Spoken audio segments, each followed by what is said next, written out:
Nagsulong ang Quezon City Police District ng mas mahigpit na hakbang upang mapigilan ang pagbebenta ng mga nakaw na cellphone sa mga shopping hubs sa Quezon City.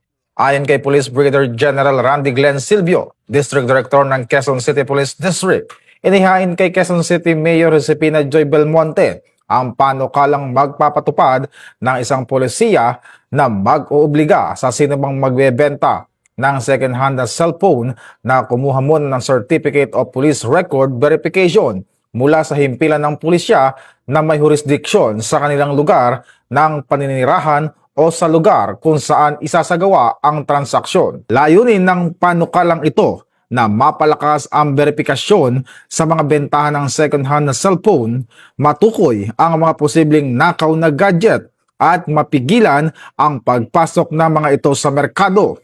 Dagdag pa ng QCPD, inaasahang makakatulong ang naturang hakbang sa pagpapaigting ng kampanya laban sa pagnanakaw ng mga mobile phone at pagbibigay ng mas ligtas at mas maayos na sistema para sa mga mamimili at lehitimong nagbebenta.